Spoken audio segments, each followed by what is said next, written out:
Splendid. Welcome to the Commit Happy Hour here at 3:30 on Friday, the 11th of December. We've got a fantastic lineup for you all today, looking at how GIS applications will help to evaluate biodiversity, natural capital, which is a really cool word, I like that one, and social values, something that we're really all looking to as we read the government construction playbook and all the various things coming out of the Centre for Digital World Britain. So what I'm going to do in a few minutes is I'm going to hand you over to Stuart to run you through a little bit about the COMIT organisation. But I must first of all welcome Katie, Gurans, David, Matt and Mark to the day today. Thank you very much for coming along and for presenting today's happy hour. So, charge your glasses. I have a particularly good single malt, which is a Christmassy single malt for us to drink as we're going through today. I'll hand you over to Stuart. Over to you, sir. Thanks very much, Ian, and welcome. A little bit about COMIT. I've just got one slide to introduce COMIT. COMIT is a long-standing collaboration platform of owners, contractors, solution providers, and academia. We have a distinguished history of running demonstration projects with our members, Costain being one of them, which focuses on increasing value through productivity improvements. A recent example of a project was in conjunction with a COMIT member, which was for the development of a COVID-19 tracking app in the industry. That's at the point now where it's currently being rolled out and evaluated. But behind all technological initiatives in our industry is a simple goal, and that is improving productivity. Often the best improvements come from a combination of knowledge, process, and technology. By being collaborative with all the stakeholders, we create new ways of enablement through process improvement and ultimate demonstration projects. We have a long-term aim to reduce expenditure in capital projects by up to 30% and a reduction in cycle times by, well, 10% is the aim. We've got a fantastic session for you today. I'm going to give an option as well, an opportunity. We've got a panel, a control panel there on the right hand side, which you can minimize and use the features in it. One of the features is for questions. I'm encouraging everybody to ask questions all the way through. So if you have a burning desire to ask a question, don't leave it to the end. Type the question in the box, and I'll pick it out when we get to the questions session at the end after the session.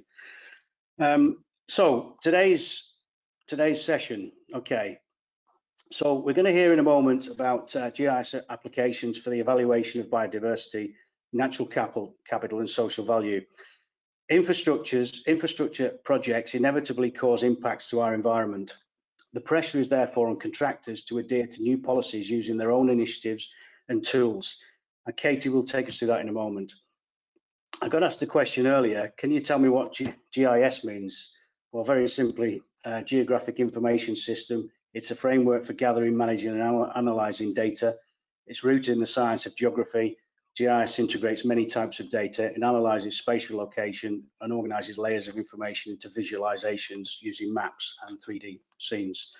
I'm going to go on to the next slide. I'm just going to mention now, we have some poll questions just to whet everybody's appetite. So fingers on the ready. I'm going to launch these poll questions now. Just bear with me a second. There are no curveballs this week. Apologies for that. Right, poll number one, you should see that on the screen now. Okay, so nature improves your own well-being. Do you strongly agree? Just agree, disagree, strongly disagree, or you have no opinion? Well, if you've ever been chased across a field by a herd of cows whilst you're out running, I would go with the strongly disagree, although it did make me run faster. So perhaps on the agreement there. So yeah, I think I might have to go with the agree bit there, Stuart. Yes, well, you'd be in the majority. Just give it a second or two more, and then I'll share that. So let me close that up. And share. You should be able to see that on the screen now. 50% strongly I agree. Ah, 10% disagree. So yeah, I don't know, 80%. That get chased by cows across the field. That's fantastic. Katie, what do you think of that? Is that what you thought? That's what I hoped. So yeah, we're very happy that nature is good for you. Yeah, brilliant, brilliant. Anybody else got any thoughts on that one? I think it's one of those things that's really important for society as a whole, is our ability to connect with nature and kind of live in and around it. So I think anything that can get us closer to and support the natural environment around our built environment, that's got to be good for society. Yeah, absolutely. Well, the next question talks about changes. So you should be able to see this on your screen now. How has this changed with the 2020 lockdown? Do you have more appreciation for nature? The same or less?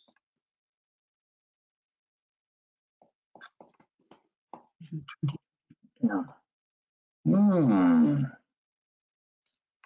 I think it really depends on where you live. Having talked to a few of the guys who are sort of down Dorset way, they feel quite isolated because they can't really go out other than essential stuff, and having conversations via social media or kind of like Zoom or whatever really hasn't got to them. So they're sort of they're able to enjoy nature all the time, and so they're getting a little I suppose withdrawal symptoms for the built for cities and the like. Yeah. But I would say we probably appreciate it just that little bit more because we've all had a chance to experience it. Yeah. Well, the audience seems to think the same. Anybody got any thoughts? Katie, is that what you thought would you'd get in reply? Yeah, I mean, at least with us here, being able to leave the house during the summer, being able to close the door on the office and get off Teams and just be able to go outside and go for a walk, right, it's definitely been really positive over lockdown. Yeah, so. Absolutely. Okay, thanks everybody for voting on that one. And the final question is, just bear with me. Okay. Do you think we could be doing more in the construction industry to reduce environmental impact? Oh, hell yes. Anybody? That's 100%. Indeed, because anybody who says, "Oh, I think we're doing enough already," really needs to be, well, yes, thrown in the mud. Yes, even if it's just down to stopping the wastage of materials on site. I did a review of a project just recently that was taking place at the end of a 7,000-mile logistics supply chain, and the wastage of materials when they got to the other end was hideous. Because it's not just the materials; it's the fuel taken to get those materials on site and build or create them in the first place, to manufacture in the first place. It's insane. Yeah, that's just a tiny little thing. So anybody who says no on this, come and find me and we'll have a chat. You'll be pleased to know nobody said no. Oh, well, there you go. Predictable audience, but no, that's a good answer. Absolutely. Thanks everybody for voting on that. Sorry, carry on. I was just asked because we can't vote. Ah, yes. Yes. Okay, thanks very much for that. Let me close that up now. Okay, so onto the session and meet the team. So today's team. So from left to right, we've got Katie. Katie's our presenter for today, and Katie will introduce herself in just a moment. Next, we've got Matt. I know that doesn't line up with the webcam on the screen, but Matt's role delivers technology integration, asset optimization, and consultancy. and he's responsible for Costain's digital operations strategy and associated internet portal.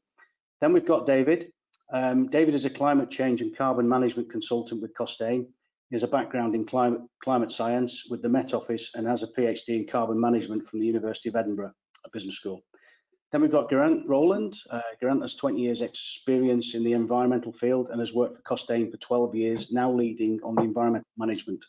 He has a passion for nature and carbon reduction. And then we've got Mark. Mark is moving into a new role as head of digital advisory. This brings together an incredible range of digital expertise across systems engineering, BIM and digital operations, AR, VR, and architecture to provide thought leadership, consultancy, and joined up solutions to clients. So without further ado, I will hand you over to Katie. Just let me transfer control, and then it's all yours. Brilliant, thank you, Stuart. Okay, Katie, all yours. Okay, can you see my screen okay? Yes.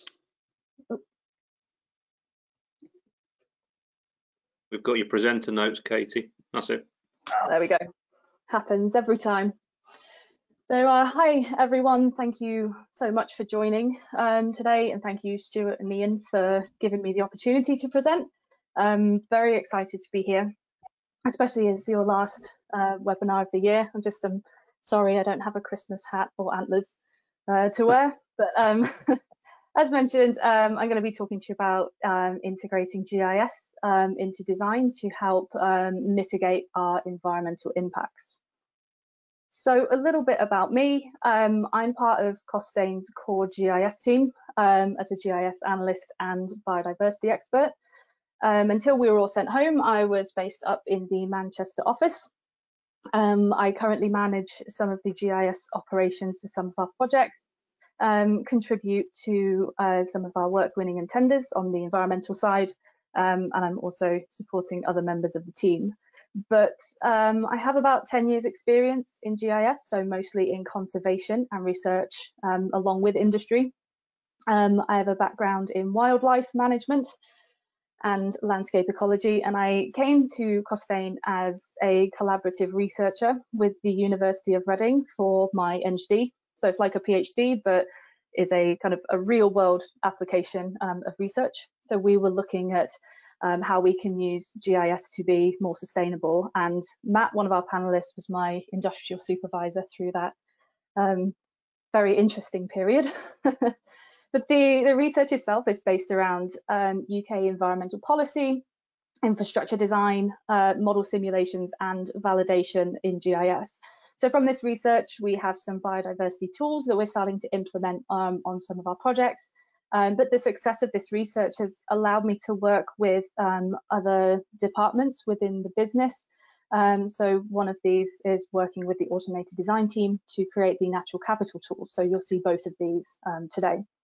So jumping right into the content, the problem is that infrastructure inevitably causes impact on our environment. The UK government has a multi-billion-pound investment in infrastructure, so this isn't something that is necessarily going to change.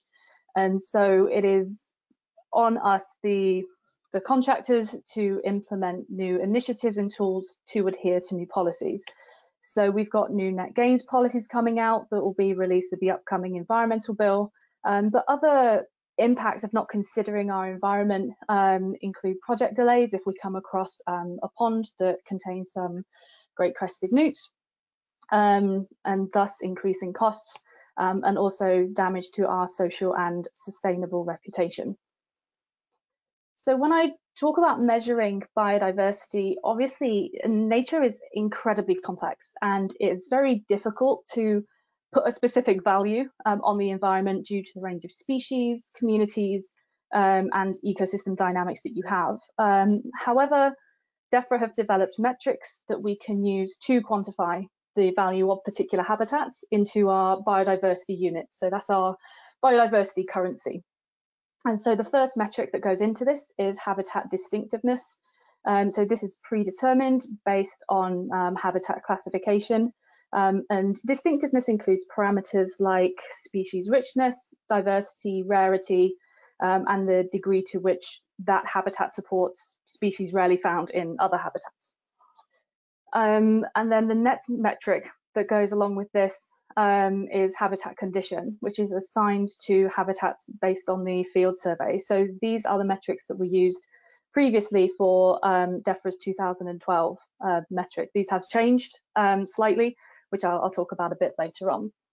So the metrics are multiplied along with the area of land in hectares, and that gives us our biodiversity units. So if we have a pre-construction biodiversity baseline value of 5 units on the site and a post-construction unit value of 2, that would give us a loss of 3 units. However, if we were to restore or enhance the habitat that is there or create new habitat, and let's say we create 4 units, then that new habitat will give us a biodiversity gain of 1 unit.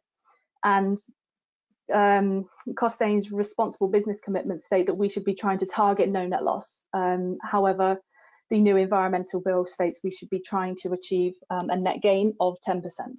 So for the 5 unit example I just gave, we would have exceeded that threshold of 10%. So there are other metrics that are also included, which are considered risk factors to ensure that the correct biodiversity value is added to that habitat type. So that's things like time to maturity. So obviously a woodland is going to take a lot longer to mature than a grassland would, and also the difficulty of restoration of that habitat. Again, I'll mention these a little bit later on. So previously, biodiversity has been calculated using Excel, showing lists and comparisons of scenarios, also pre and post construction. And this is also the official way of submitting biodiversity units as well, which from a mathematical standpoint, it works. And, you know, we can provide comparison graphs, which are very useful visualizations, but there's no geographical element that demonstrates where those highest values are occurring. So where units have been lost and where restoration could take place. And then, so adding that geographical element can provide time-saving benefits and ensure compliance with the new biodiversity regulations, whilst helping us, you know, mitigate as much as possible. So we're identifying those areas of high risk to reduce the loss that we have on the site from the start of site selection. So the aim of both of these tools is to provide as much ecological and environmental information as possible that we can incorporate into the design, and that we are mitigating and making changes when the costs are lowest, rather than heavy restoration post-construction. So changing a line in AutoCAD is going to be a lot cheaper than planting a new woodland. And so we want to do this while complying with our current practices, so looking at baselines for biodiversity action plans, and potentially working towards the digital delivery of the environmental impact assessment, which for me would be amazing. And then this would also allow us to reach our own sustainability goals, compare designs, and make the best use of geospatial technology and data that we have to us. There is so much GIS data, especially surrounding the environment, that we can harness and we can use and can help us with design and decision making. So there are 4 ways we can integrate GIS to help us evaluate biodiversity. So the first is the identification and explanation of on-site habitats and statutory conservation designations. So this is something that is required as part of the Biodiversity Action Plan. We're able to use open source data consumed from Natural England, Natural Resources Wales and the Scottish Government. We can also use licensed land cover data or open source land cover data, just to show us what do we already have here and what regulations are we likely to be seeing. The next is a creation of a 3-digit index, represent some of the characteristics of the offsetting metrics. So this was an output as part of my NGD. This was created back in the day before we had online mapping. So these were outputs that were based on PDF maps. So it may seem a little bit outdated, but you know, this application still holds true if we're putting something like this into a tender where we have page limits, being able to get a lot of information into one map rather than 3 different maps is kind of the point of that. Then the third way is the calculation of the biodiversity units themselves. And then there's also a species fragmentation risk analysis. So this is one step further in calculating potential impacts.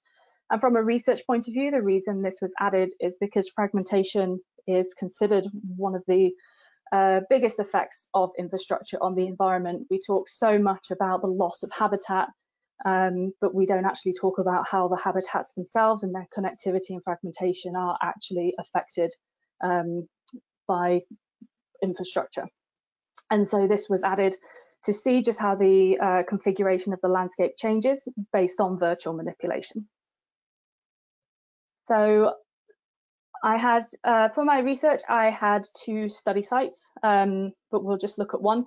This is the A14, Huntington to Cambridge. The tools weren't used directly on the site, but all the calculations were completed based on the surrounding environment of the site. So I've got some screenshots from our enterprise portal because I was desperately avoiding a live demo. So this is where we're hosting some of the prototype models, but also where we're storing a lot of our environmental data and also our scoping application that we can see straight away what we've got in the area. So we've got our visualization of statutory conservation designations. So all of these can be found on DEFRA's magic map. We can make sure we're compliant, make sure we've got the same data sets, make sure they've all been updated relatively recently. And having these on our own platform allows us to have this single source of truth, and we can consume this data freely, and it keeps our users in the same place and not confused by having to go elsewhere. So we can click on a patch and it gives all the information about that particular conservation designation. So for example, here we have a special area of conservation. The next is slightly more complex. So like I said, we have this 3-digit index to allow us to put as much information as possible onto a PDF map.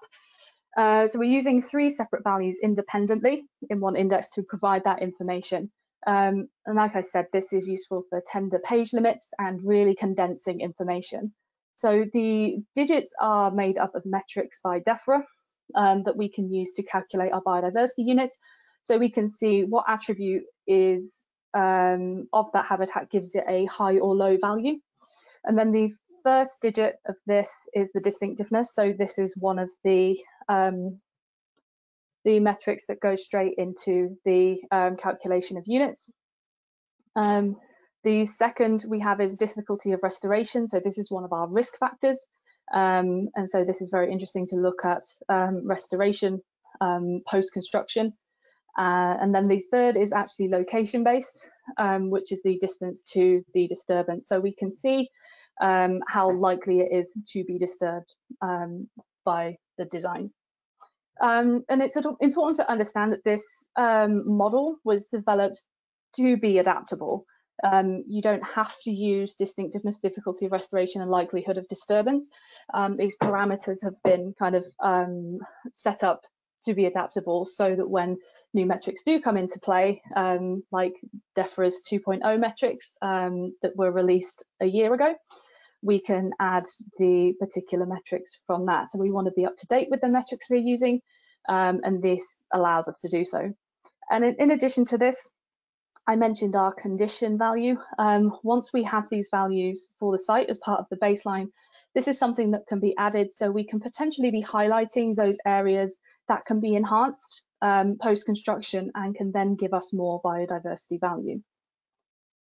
So here is the output for the baseline characteristics. You'll see this large patch of red, and by clicking on the patch, you can see that we have a freshwater pond that is of high distinctiveness, high difficulty of restoration, and is also quite far from the project site. So using this, we need a lot more details in terms of what each number means, also the scale of which we would provide with the map. So it's not just as simple as these numbers, there are further explanations that are given.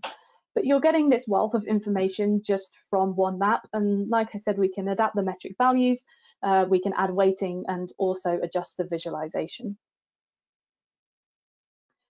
And then our next output is for the calculation of biodiversity units. So this is currently being encouraged for pre and post construction.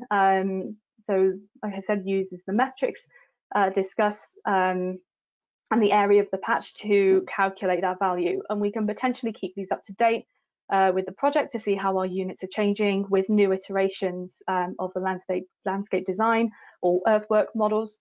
And we can see whether we're going to hit that either no net loss goal or that 10% net gain goal, and potentially highlight areas that we can try and avoid removing, or areas that we can enhance with the landscape design. So we can also view this data as an operations dashboard, showing the graphs, charts and tables that you would normally see as part of the Excel tool. And so we can calculate changes to biodiversity as the design progresses by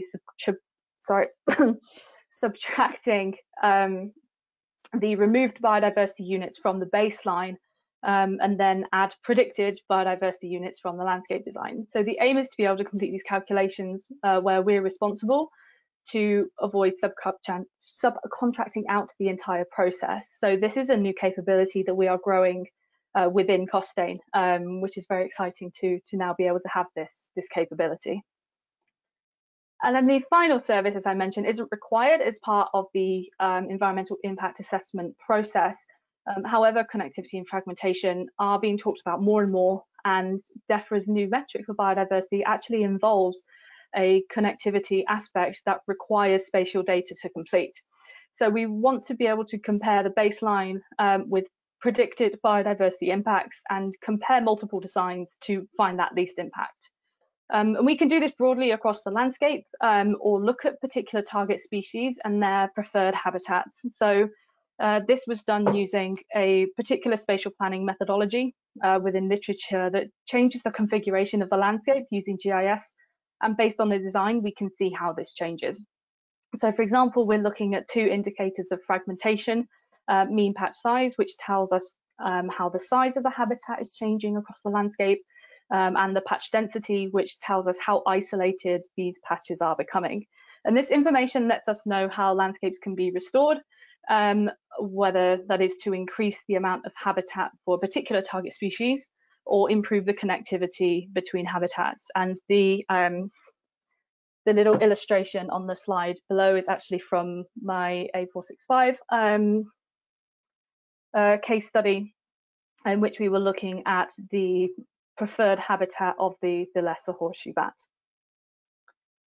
So moving forward, the goal within Costain is to include net gains and have it written into all bids for increased client funding to make sure that we can actually complete the assessments. We want to be doing this internally rather than subcontracting out. So like I said, we're growing this capability.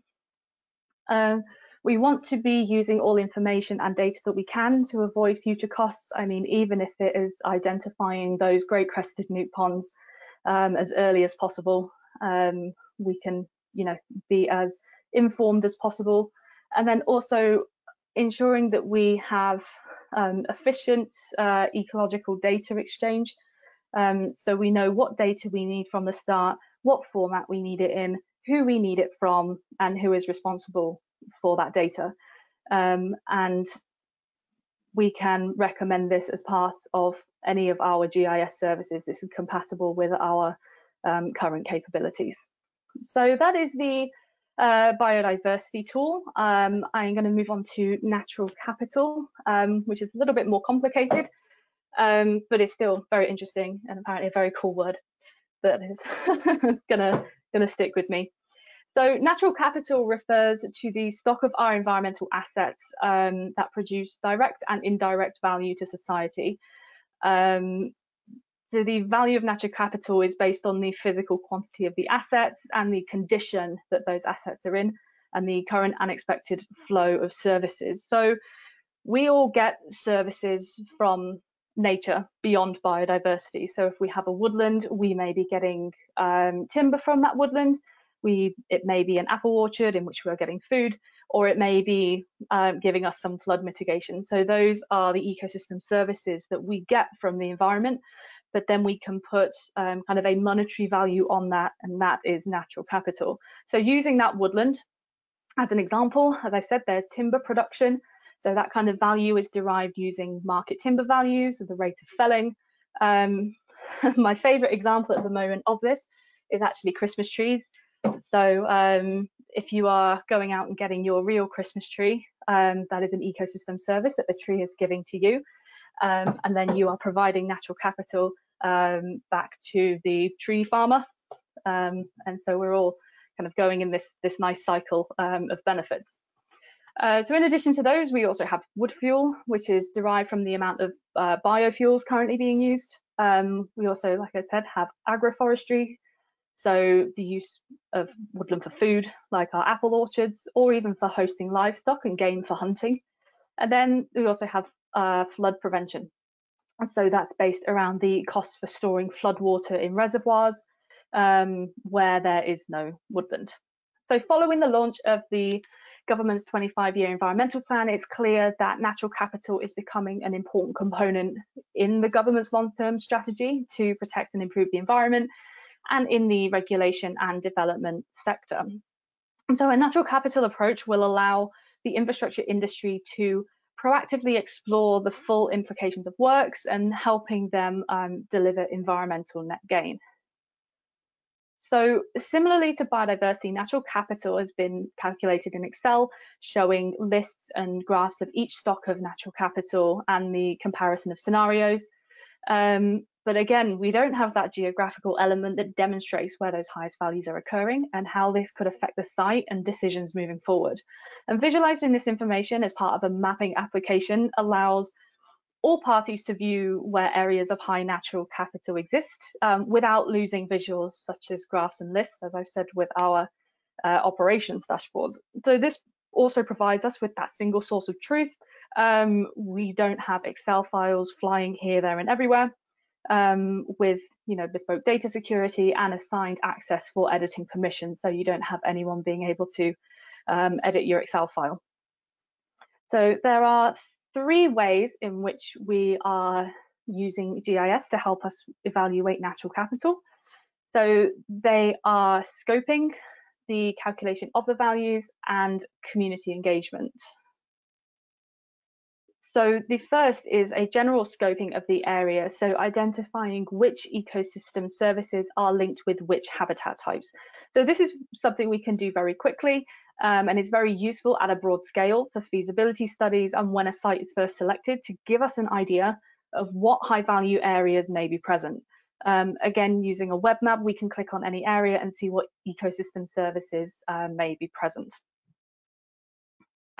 So the next is a little bit more complicated. This is actually calculating those values. So this is a more in-depth analysis of our site, and we would need habitat data or landscape design, and we can apply some baseline values to that data set. And so particular values for natural capital are variable between not only habitat types, but where you are geographically in the country. So your woodland up in Aberdeen is going to be very different from your woodland down in Kent.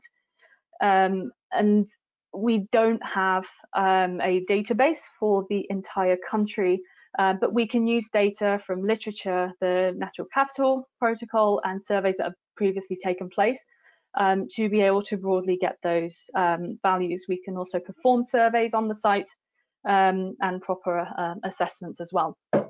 So an application such as this would allow the user to edit the layer and to enter natural capital values as the design changes. So meaning all values can be kept up to date using a desktop or mobile device. And so I mentioned the operations dashboards earlier. So here is a prototype example that we have here. So we can visualize all the charts, lists and tables that you may have in Excel. Along with the map, we can query the data, and each operations dashboard is designed specifically for each project. So We can have this for natural capital, we can have it for biodiversity, we can also use it not only on projects but estates as well, so we can compare the value of different estates and other sites as well. So an example of how we can use this in kind of decision making and scenario planning is we've got our hypothetical patch that has been removed as part of temporary works. And so just looking at a couple of different options. So I've taken some broad values from carbon sequestration from the Office of National Statistics, looking at biodiversity value, and then also considering the surrounding environment, seeing what habitat would be suitable. So we're comparing improved grassland and broadleaf woodland. And although our broadleaf woodland gives us that higher biodiversity value and that higher natural capital value, it's not as suitable as a grassland within that area. And again, it's providing that information to make those decisions and justify those decisions, but not necessarily make them itself. The final kind of application within natural capital is community outreach. And so we want to be engaging with the community and our stakeholders anyway. And by using map-based digital surveys, we can easily reach out and collect data on how the land is used and the main priorities of the community. So this could include things like trails, farming, conservation, areas of recreation. And we'll have an idea of the natural capitals based on the calculations, but this gives us a more in-depth look at the values that actually matter to the community and how the ecosystem services and biodiversity affect well-being within the community. This will also help us see post-construction what kind of value we have brought to the community. And the community outreach links really well with social value. So this is something we are starting to develop, which is really interesting. I've never really done anything with social value, but we're looking at how we can integrate this to understand how biodiversity and nature affects human well-being. I mean, it obviously affects it positively based on your poll answers, but actually understanding what assets bring what kind of benefits within a certain area, within a park or a reservoir, for example, really helps identify that value and could affect decision making in other projects of similar sites. So overall, our benefits for using the platform are the efficient processing and visualization of data. So we've got a single source of truth for all natural capital and biodiversity activities. We can have accurate calculations with a flexible input. We are trying to do the right thing. So with our sustainable reputation and environmental protection, trying to reach those goals we have within our responsible business targets, and also helping clients with their own targets as well, and providing support. This is also justifying kind of our decisions to our stakeholders. We can use GIS, a very powerful visual, to be able to show where those highest areas of value are in terms of biodiversity and natural capital, and recommend any changes to the design. And then finally, this is not just for projects.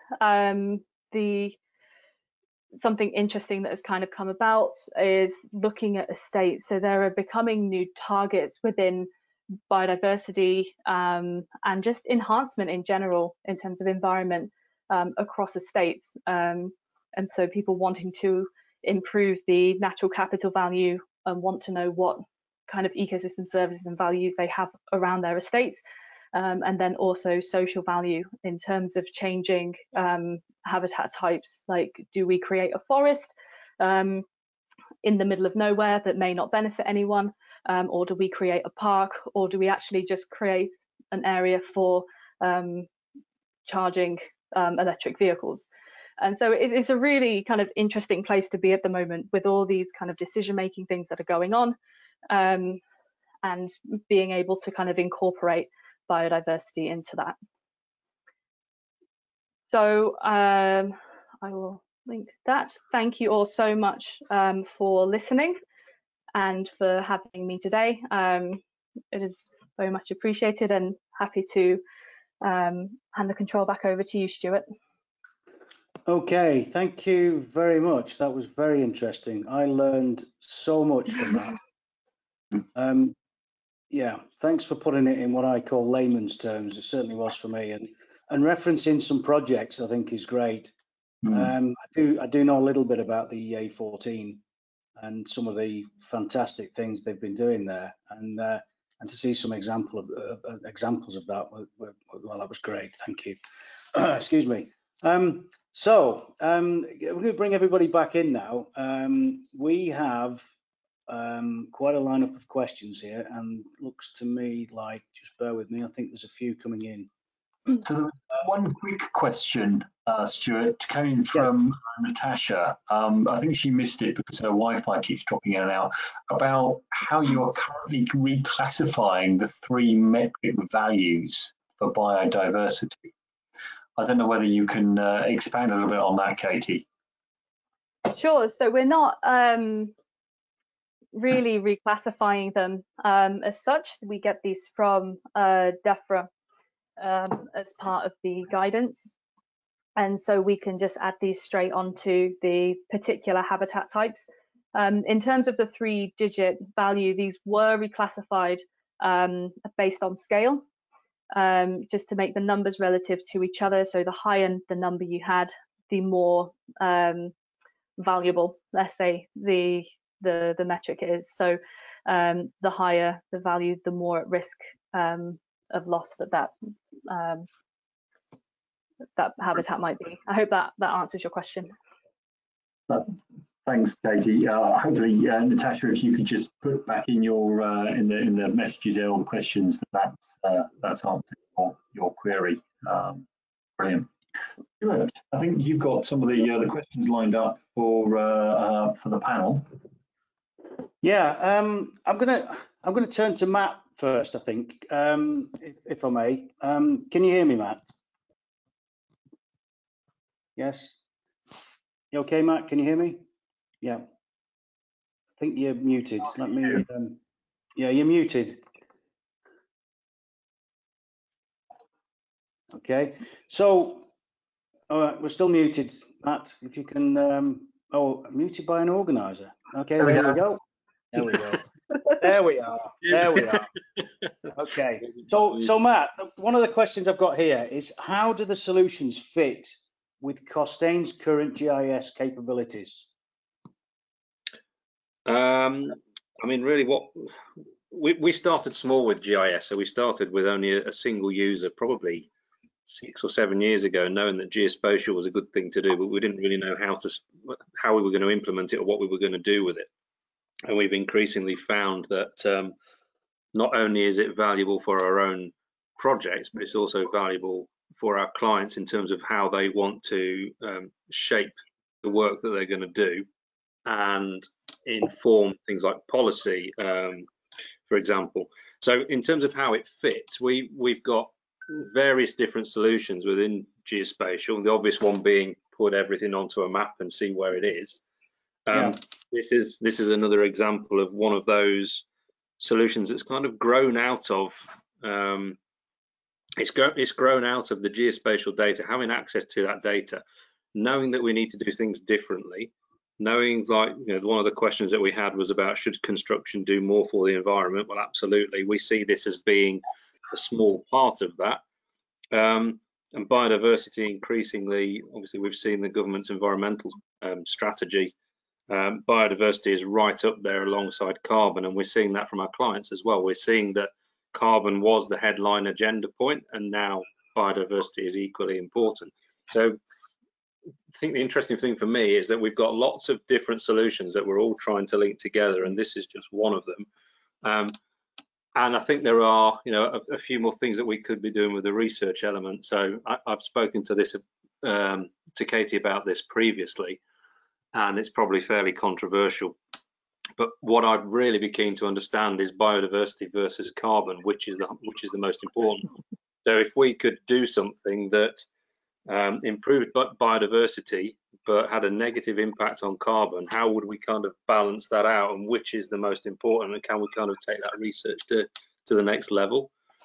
And I think what we've already seen is that the social value piece and the natural capital piece has been a natural development from biodiversity. The work that Katie did at Reading was focused purely on biodiversity.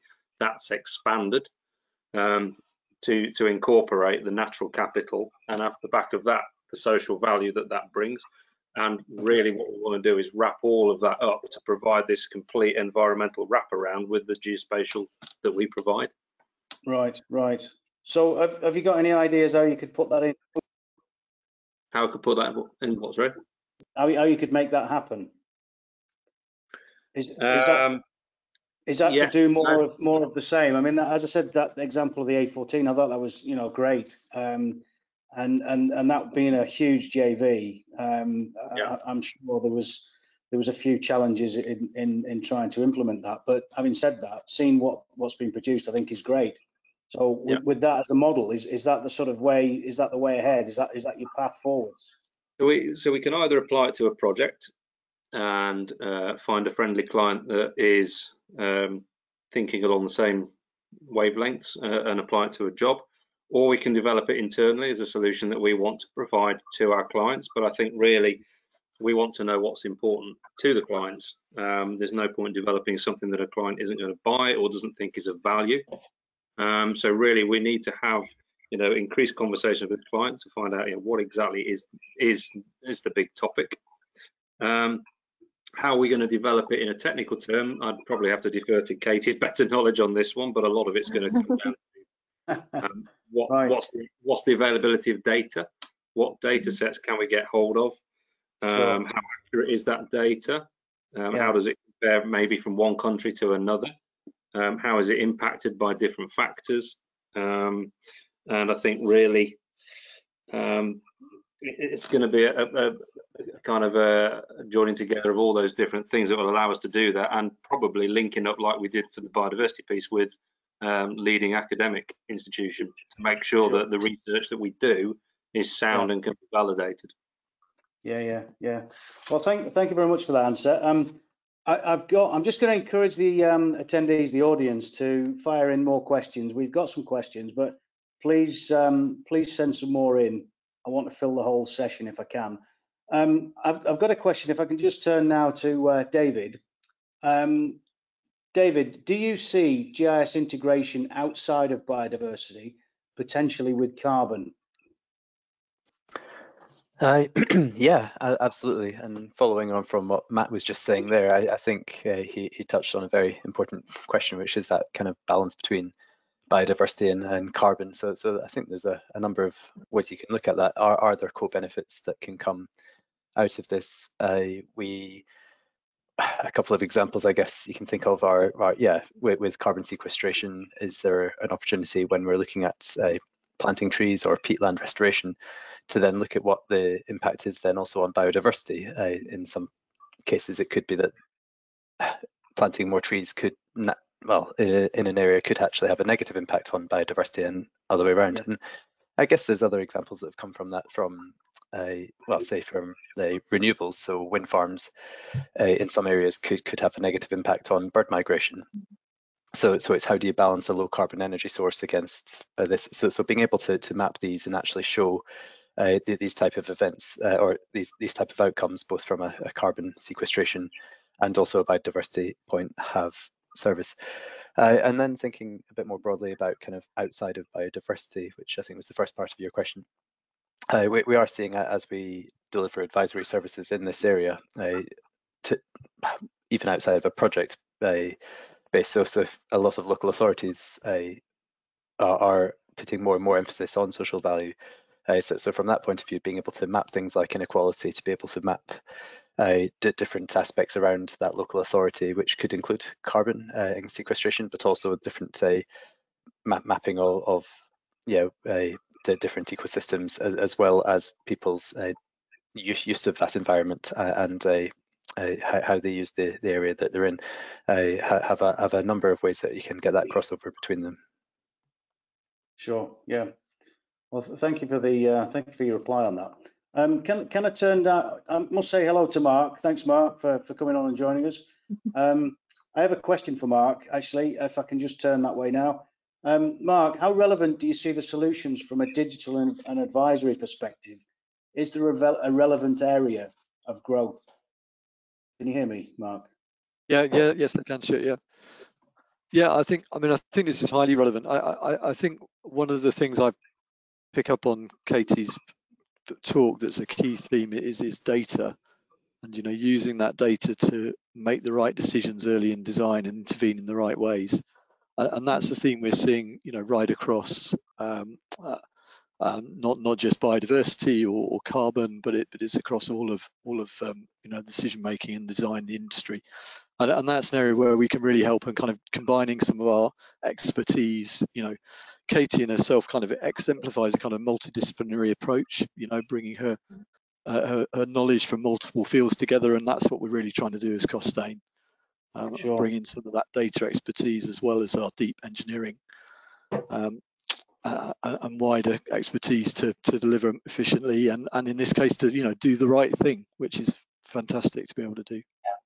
I've got a quick question for you here, Mark, on the data side. I don't know whether you've thought of or you want to get involved, or you already are involved in the Centre for Britain, looking at the different digital twins that are being proposed. I'm personally looking at the resilience side for disaster recovery, but there is a lot of requirement out there to set common data that all owners, contractors and construction companies and designers and consultants, etc., would have as standard in their digital models and their digital twins.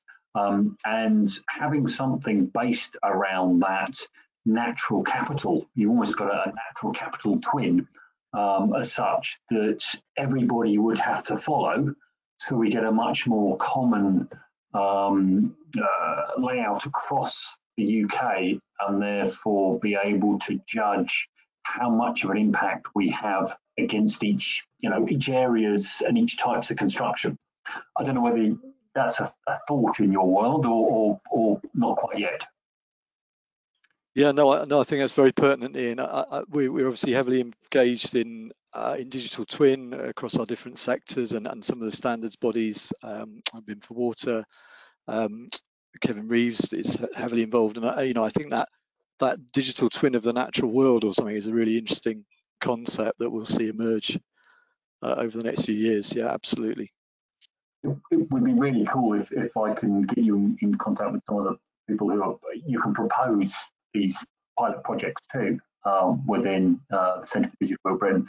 I think it would be ideal for you guys to lead that, really.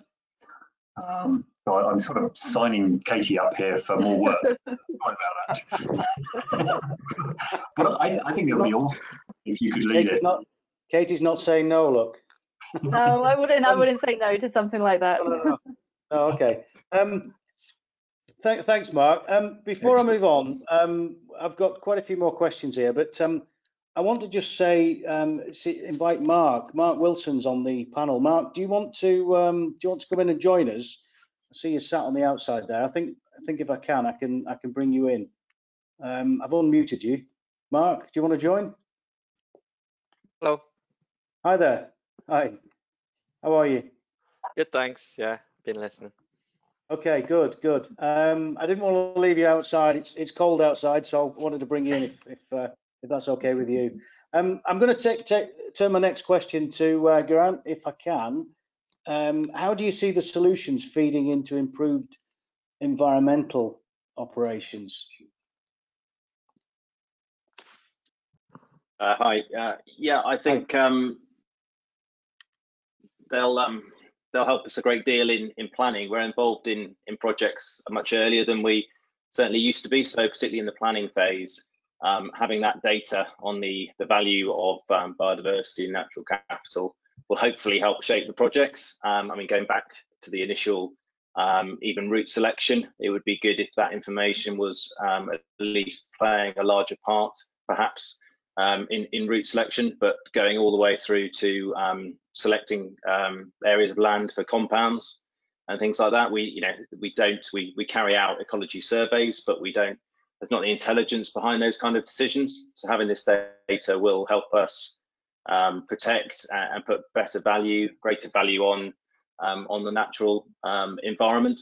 And then we are planning, obviously, through our works. We have commitments to a lot of our clients, such as Highways England, Network Rail now, to attempt to get to net gain in their projects. So having that data up front, having this model will hopefully help us plan and deliver net gain on those projects. I think the other thing it does is it helps engage people with the data. We found this with carbon as well, that spreadsheets are very hard to engage people with, and it'll help our clients communicate with stakeholders as well. So displaying that data in a visual form will hopefully communicate the positive things that are coming out of the project. Yeah, I think that's great. I mean, thanks very much for your reply on that. I mean, for me, anything that enhances the project planning cycle is great. I mean, there's nothing worse than, not just with environmental, but any aspect that comes up and it sort of presents itself. Well, you must build this in, and of course, then you suffer delay and disruption, and nobody wants that. And often, you're trying to, you've got a really tight program to meet, and you've got several other things all at once, and then trying to factor in the things that really need to be factored in after you've produced your program and you're working towards it. I think it's a bit of a pain in the rear sometimes, but yeah, I mean, be able to do it in a systematic way, I think, is great. So thanks for. Sorry, Ingo. Ask something in here in that kind of like that value proposition, because we find that what was really nice about Katie's presentation is she's putting it into a kind of a plain language, because until we start talking the same business language, the clients as they understand value, money, that sort of thing, and talking the same way that they do in a plain language, it's very difficult to articulate the value that they're going to get out of this kind of service and tool and things you're doing. So I think, as you were saying there, it's so key to be able to talk in a language that they can understand and present it graphically, so people can really just get what they're looking at. It was really nice to hear it in a language that I could understand it. So pretty much anybody ought to be able to understand it. Yeah. Thanks, Ian. You're right. No, I've got a question from the floor from Howell Wolf. Thank you for your question. And this is for both Durant and Mark. How important are the subject matter experts in shaping and applying digital tools? Mark, do you want to go first on that one, and then hand over to Durant afterwards? Yeah, sure. I think one of the things that's come out of the biodiversity aspects of applying like the calculator is the need for decent data on the ground for a project. For example, you have your phase 1 habitat data that informs your baseline of what habitats you have prior to the beginning of a scheme. Often enough, that data can be quite old. It can be up to 5-6 years old, in which case habitats change over time. They develop, they grow. So I think it's what's become apparent is the need to sort of bring an element of ground truthing into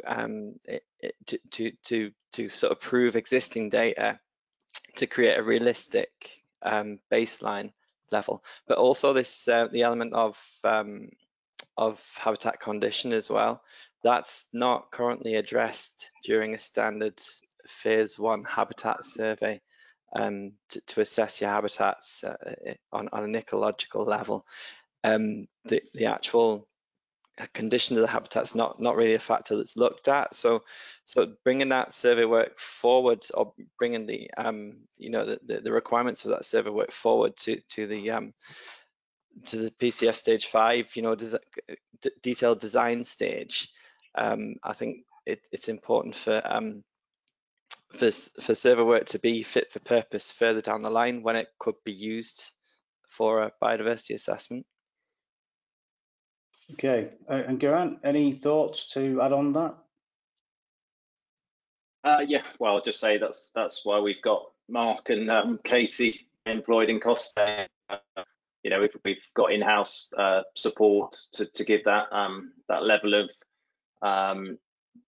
expertise, really, and we are using digital to try and streamline those processes. But as Mark said, you can't get completely away from using that expertise on the ground. So yeah, it's vital in delivering these tools that you've got the right people to to set it up and to interpret the data, and having those people then feeds into, Stuart, your point about surprises and actually managing those risks through construction, making sure that the planning phase is particularly slick, which is working well for us. Yeah, that's great. Yeah, the only surprises we wanted were at Christmas, but we got them every month of the year. But never mind. We had a great planning team. My next question I've got here. I'm going to aim this at Mark. Just bear with me a second. In fact, no. Let me go back to David. Let me go to David. The solutions in design that are friendly for biodiversity and compatible with the carbon and climate strategies. How do you see that working? I know you touched on it a little bit, David, early on, but can you hear me? Yeah, I think you keep going in and out of mic.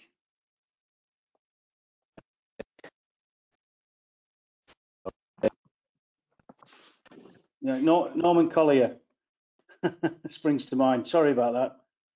You might have to do it without.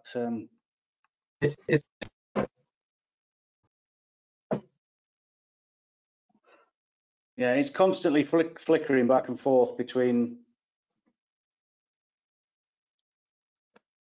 Can't be hearing. Can't hear you at all now. Does anybody else want to take that question? Can you repeat it? I'll have a go. Can you repeat the question? Yeah, sure. So, do you think solutions in design that are friendly for biodiversity are compatible with the carbon and climate change strategies? Yeah, I think that there are plenty that aren't compatible. Obviously, if you're planting a forest to get maximum carbon sequestration, it may not be the best for biodiversity. So there might be a compromise, but that might dictate the areas where you do certain things. There's been a lot of publicity about people rushing to plant trees on peatland, or peat bogs and things, which is not the right thing. So we need to have all the information available and make really educated decisions, not rush to perhaps the wrong conclusions. I think bringing natural capital brings in other elements like managing flooding and flood risk. It may be that a particular catchment, if you are working on developing something in that catchment, that you plan the planting around managing flood risk as well, and that leads into the government's new agriculture bill and subsidies, which is heading in that direction, which is positive. But yeah, I think it can be managed. I don't know. I think it's good. I think I'd add to that a little bit, in that one of the quick fixes, if you like, in terms of increasing biodiversity, and one of House England's more recently publicised aims is to produce grassland of high biodiversity along the roadside, within the road verges. So a lot of this grassland with particularly high biodiversity, a high range of diversification of plants and grasses within the grassland itself, it relies on quite a poor, nutrient poor substrate.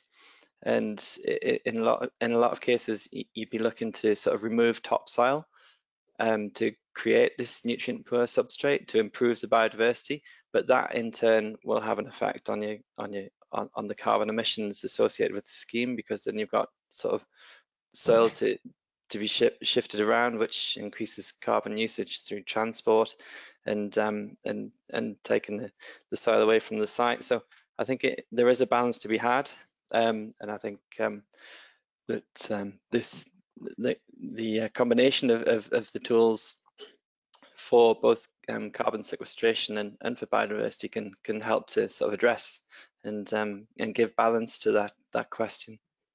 Sure. Thank you, Mark. I just want to give the opportunity for those that signed up for the hour to part with us or leave with us from now. So I'll just finish up the last few slides. We've still got a couple of things that we'd like to cover if we can, and then go around the room. But for those that were in for the hour, let me just finish up. I'd like to thank our supporters, our sponsors, O2 Business and Rebim, for their continued support in the webinar series. Question I get asked quite a lot: do we post the recordings? Yes, they're available on the website, recorded through YouTube, and they're all there for everybody to see. And the last session, or the next session, is in January, and that's going to be advanced works packaging. But I'd like to say thank you to everybody that's contributed today. So for those that want to leave, understand you're up for the hour. We didn't start till just after after 3:30. So thanks very much for coming on. But just to continue, if I can, I have no more questions here. Ian, I don't know if you've got any more questions on your end that you can see, but I think we've asked the questions that came in. But I just wanted to go around the room and just ask, starting with Katie at the left-hand end, from discussions today, is there anything you'd like to add to what you've heard? I mean, I know you presented the session, but and it was great to have you on. And as I say, I learned a lot, and I'm sure the audience has learned a lot as well. But is there anything you'd like to say? I think just, you know, the sky's the limit with technology integration and environment. You know, things are only expanding more and more. The more, you know, we develop capabilities, the more we see new opportunities, and this is something that's only gonna grow and grow. And so if you just have any ideas like Ian, a natural capital twin, any idea like that, that is something that's so integratable and will be so beneficial. We just have to have the ideas and the time to let them grow. Yeah. Do you think as obviously as an organisation such as Costain, but great initiative that you're moving forwards, but in so much as the country, you know, the government, the world, there's, you know, the targets that are being set by some might seem ambitious, but there's a heck of a drive to, you know, meet those targets. And even my favourite brewer in Scotland has now gone all out to plant trees and be carbon neutral by, I don't know, it's not too far in the future. You know, for every can of beer, there's, I don't know, 15 trees or something, or maybe it's the other way around, 15 trees. Yeah. But yeah, I mean, great targets. Everybody's now, well, say everybody, quite a lot of organisations are focused, and I think it's great to hear. So yeah, I'm all for it, and whatever I can do. I've got a couple of Christmas trees that I've bought with roots on, that planted in the garden, and I can bring back in again and put them out again. But each year they just you know, they're getting bigger every time, and I need a bigger ceiling. But anyway. And just to add on to that, if I can, you know, up until recently, you know, the UK and a lot of countries have actually failed in their biodiversity targets into 2000 and 2010, and it's kind of clear there hasn't been a real plan in place to be able to meet those goals. And I see that now with, especially within Costain, with, you know, sustainability targets and responsible business commitments, that we now have that plan and that drive in place. And I feel that's something that's really changed in the last couple of years, that motivation and having the actual plan and the integration of technology to help us do it. Ian? The cynic in me, when they say we're going to be planting 100 trees, to me that doesn't give me biodiversity, because it could be the fact that I'm just going to plant 100 pine trees. That doesn't give me the natural habitat or whatever it is. I'm presuming Am I right there, Katie, or am I completely barking up the wrong tree? No, I think it's completely right. And I think a lot of people see that planting trees is the way of doing it, whereas, you know, you need to be taking so many other things into account. You know, your surrounding area, as both Geraint and David said about peat bogs.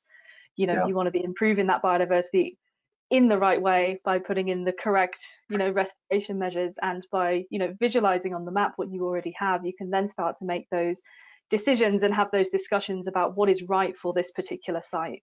And so, yeah, just it kind of draws you away from, even though tree planting isn't necessarily bad, you're making sure you're planting the right trees in the right place with the right kind of maintenance plan in place. So yeah, absolutely. Sure. Okay, can I go to Mark next? Any parting comments before we close up? Mark Lee. Sorry. I'm going along the top line. Got it, Stuart. Yeah, I mean, from the digital side, I think the question about subject matter experts was just quite pertinent to me, and I think it's a really rich conversation today because of the great expertise we've got in biodiversity and environment on the panel, and it's just a reminder to me of the thing that you absolutely must have these experts involved as you're developing the digital systems, and that's how we'll deliver value from that digital journey. Sure. Thanks, Mark. Matt, anything from yourself? I think what I'm keen to understand, and having known COMIT for a few years now, what challenges have people within COMIT got? Do they see anything that we bring that we can help them with? Are there any particular challenges that clients face where the solutions we've talked about, or Katie's talked about, could help? Does anybody want to partner with us? Have you got any suggestions for where we might improve the service or something that's missing? Just really kind of throwing it open to say, you know, we're here, we've got these tools in the bag, and we'd like to exploit them as much as we can. I think, Ian and I will want to jump in on this, but one thing I will say is we'll record this and share. But the other suggestion I've got is to build a case study around what we've presented today and share that through the website. But there are opportunities. I think I mentioned earlier the opening slides today. COMIT's focused on productivity across all of the sector, and it's very interested in bringing in other industries to share some of their ideals. And there may be an opportunity to bring stuff in and learn and cross share, if you like. So there are opportunities, and you know, through what COMIT does, what it is, I'm absolutely convinced that there will be others want to get involved. I also believe that of all the contractors that we associate with, I think you are leading the field with this. I don't think anybody else is doing it, Ian, unless you know. Not that I've seen anywhere, no. I mean, it's almost like contractors don't normally do stuff unless it's imposed on them. That's my experience of being in contracting for 25 years. How much are you going to pay us? But of course, this is an initiative that you're leading, which is, kudos to you guys.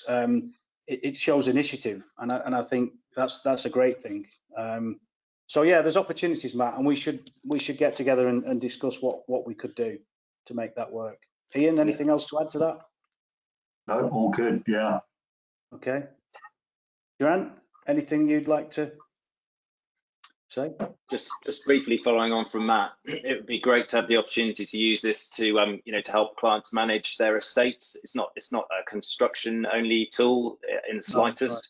So actually focusing with landowners to focus on improving connectivity between areas of land, I think there's a big opportunity there as well. Sure. I mean, just to add on to that, and just to finish what I was saying a little bit, the one or two of the COMIT members have asked me for help with carbon offsetting and wanting to look further afield. So there's opportunities there to share. So yeah, let's have a chat later. David? Hi, hopefully you can hear me now, and apologies for earlier, so thank you. Welcome back. Jumping in. Don't know what happened. But yes, I mean, as Brian was saying, and as Katie touched upon in her presentation about the fact that everything is done on Excel, things like carbon are actually very hard to visualize. So it just emphasises how GIS can be used as a service to really bring value to the client and to those projects.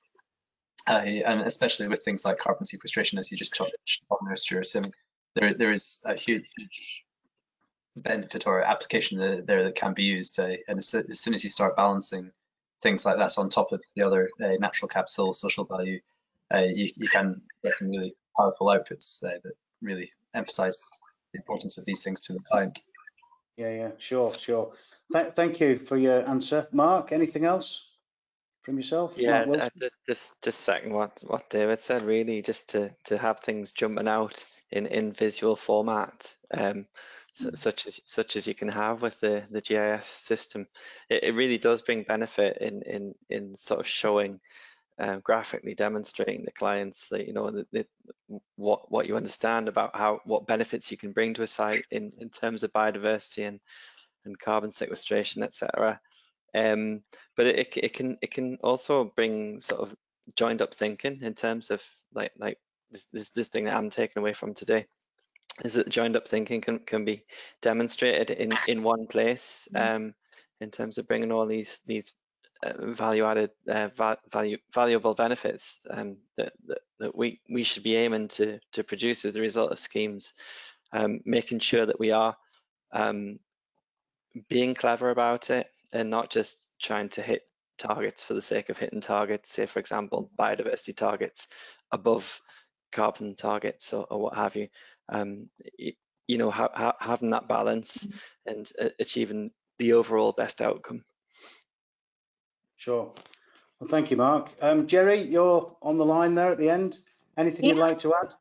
I just wanted to say thank you to Kate. I really enjoyed that, being a bit of a nutter about nature. And I was actually surprised, the first poll, because I would have expected more people to put it with a higher value. And had there been an essential button, I would have pressed that myself, because I think that's essential for well-being, personally. Yeah. Good. Well, I'd just like to finish off and say thanks to everybody for coming on. Thanks very much to Katie for putting the whole session together, for developing the poll questions, and generally putting up with me for 3 weeks. Bombarding you Thank you so much for having me. with requests, and thanks for Matt for supporting it, and thanks to all of you, also for putting up with my hat and Ian's hat and Jerry's hat. I should have given some forewarning so we could have all put one of these hats on, but no, it's a great session. I've recorded it. It will be posted on the website, and let's continue the conversation when we've all got a moment. It'd be great to get things moving with this. So, and happy Christmas, everyone. Happy Christmas. Have a great Christmas. Keep safe. All the best, everybody. Keep safe. Cheers. Thank you. Thanks, everyone. Thanks. Bye now. Bye. Bye. Thanks. Bye.